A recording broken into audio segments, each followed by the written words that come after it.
لیکن فرعون نہیں سن رہا تھا۔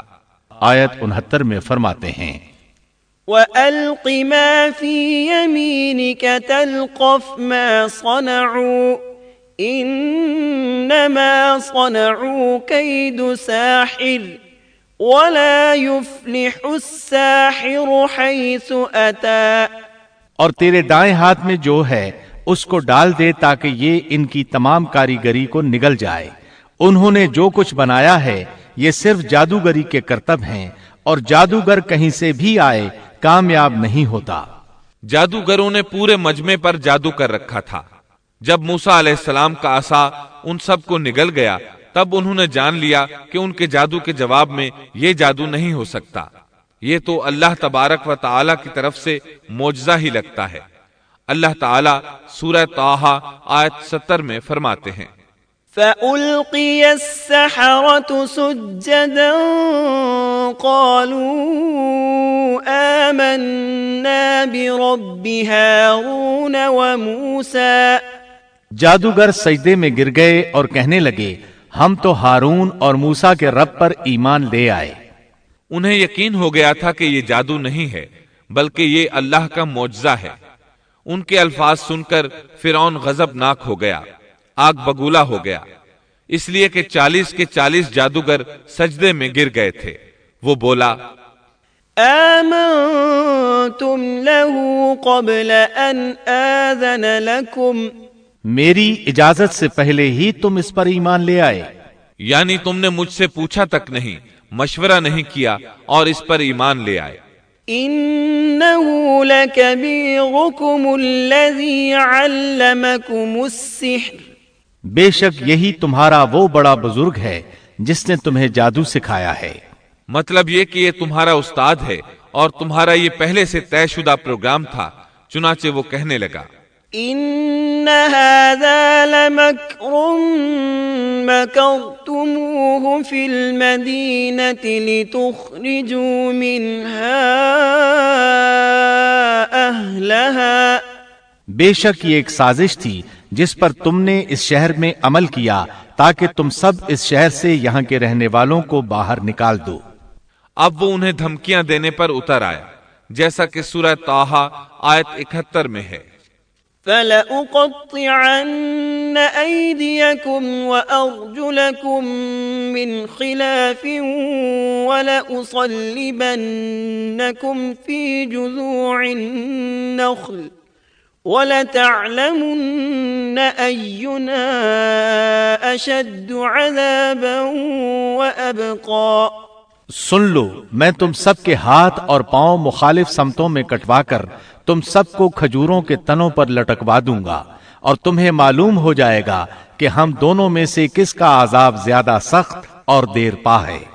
اس پر جادوگروں نے جو جواب دیا وہ سورہ طٰہٰ آیت 72 میں آیا ہے قالوا لن نؤثرك على ما جاءنا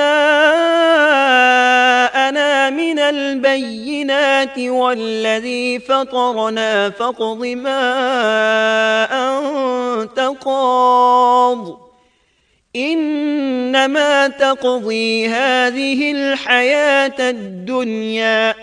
ان لوگوں نے جواب دیا کہ ہم ان دلائل اور اس ذات کے مقابلے میں تجھے کبھی ترجیح نہیں دیں گے جس نے ہمیں پیدا کیا ہے۔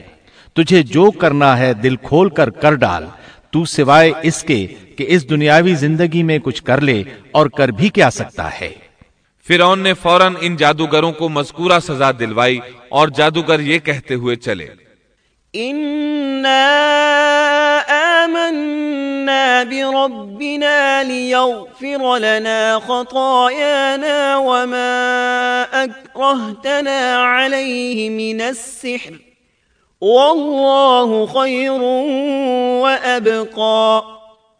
اب ہم اپنے پروردگار پر ایمان لا چکے تاکہ وہ ہمارے پچھلے گناہ معاف کر دے، اور تو نے جو جادو کے سلسلے میں ہم پر زور ڈالا اس کو بھی معاف کر دے، اور اللہ تعالیٰ ہی بہتر اور سدا باقی رہنے والا ہے۔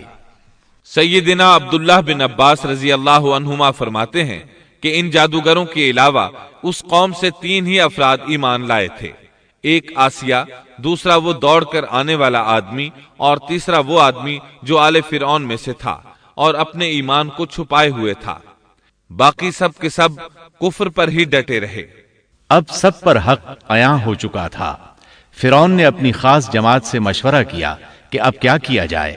انہوں نے مشورہ دیا کہ بنی اسرائیل پر عذاب بڑھا دیا جائے۔ سورۃ المومن آیت 25 میں اس کا ذکر آیا ہے۔ فلما جاءهم بالحق من عندنا قالوا اقتلوا أبناء الذين آمنوا معه واستحيوا نساءهم وما كيد الكافرين إلا في ضلال۔ جب ان کے پاس موسیٰ ہماری طرف سے دین حق لے کر آئے تو انہوں نے کہا جو اس کے ساتھ ایمان لانے والے ہیں ان کے لڑکوں کو مار ڈالو اور ان کی لڑکیوں کو زندہ رکھو، کافروں کی جو ہیلا سازی ہے وہ غلطی ہی میں ہے۔ اب بنی اسرائیل پر دوبارہ آزمائش کا مرحلہ شروع ہو گیا۔ فرعون کہنے لگا، وقال فرعون ذروني أقتل موسى وليدع ربه إني أخاف أن يبدل دينكم أو أن يظهر في الأرض الفساد۔ اور فرعون نے کہا مجھے چھوڑو کہ میں موسیٰ کو مار ڈالوں، اسے چاہیے کہ اپنے رب کو پکارے، مجھے تو ڈر ہے یہ کہیں تمہارا دین نہ بدل ڈالے یا ملک میں کوئی بہت بڑا فساد نہ برپا کر دے۔ اس کی ان باتوں اور ارادہ قتل کے مقابلے میں موسیٰ علیہ السلام اللہ تعالیٰ سے یوں دعا مانگتے ہیں۔ وقال موسى إني عذت بربي وربكم من كل متكبر لا يؤمن بيوم الحساب۔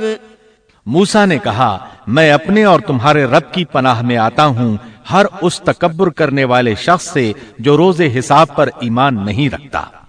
آل فرعون میں سے ایک آدمی جو پوشیدہ طور پر ایمان لا چکا تھا فوراً اس معاملے میں دخل دیتا ہے۔ وقال رجل مؤمن من آل فرعون يكتم إيمانه أتقتلون رجلا أن يقول ربي الله وقد جاءكم بالبينات من ربكم۔ اور ایک مومن شخص نے جو فرعون کے خاندان میں سے تھا اور اپنا ایمان چھپائے ہوئے تھا کہا کہ کیا تم ایک شخص کو محض اس بات پر قتل کرتے ہو کہ وہ کہتا ہے میرا رب اللہ ہے اور تمہارے رب کی طرف سے دلیلیں لے کر آیا ہے۔ وہ انہیں دعوت دیتا ہے اور یہ وقت دعوت کا کتنا عظیم وقت ہے۔ اس نے کہا اس آدمی کی پیروی کرو، پھر فرعون کو اللہ تعالیٰ کی نعمتیں یاد دلاتا ہے، نبی کی مخالفت سے روکتا ہے۔ آخر کار فرعون اسے بھی مار ڈالنے پر تل جاتا ہے، لیکن اللہ تعالیٰ اسے بچا لیتے ہیں، جیسا کہ سورۃ المومن آیت 45 میں ہے۔ فوقاه الله سيئات ما مكروا وحاق بآل فرعون سوء العذاب۔ پس اللہ تعالیٰ نے اسے تمام برائیوں سے محفوظ رکھا جو ان لوگوں نے سوچ رکھی تھیں، اور فرعون والوں پر بری طرح کا عذاب الٹ دیا۔ مسلسل تبلیغ اور معجزات دکھانے کے باوجود موسیٰ علیہ السلام پر بنی اسرائیل کے علاوہ آل فرعون سے تھوڑے سے لوگ ایمان لائے تھے۔ اکثر لوگ فرعون اور سرداروں کے ڈر کی وجہ سے کفر و سرکشی پر ہی بضد رہے، جیسا کہ اللہ تعالیٰ سورہ یونس آیت 38 میں فرماتے ہیں۔ فما آمن لموسى إلا ذرية من قومه على خوف من فرعون وملئهم أن يفتنهم وَإِنَّ فِرْعَوْنَ لَعَالٍ فِي الْأَرْضِ وَإِنَّهُ لَمِنَ الْمُسْرِفِينَ۔ پس موسیٰ پر ان کی قوم میں سے صرف چند آدمی ہی ایمان لائے تھے، وہ بھی فرعون سے اور اپنے حکام سے ڈرتے ڈرتے کہ کہیں ان کو تکلیف نہ پہنچائے، اور یقیناً فرعون اس ملک میں زور رکھتا تھا اور وہ حد سے بڑھا ہوا تھا۔ بنی اسرائیل پر آزمائشیں شروع ہو گئیں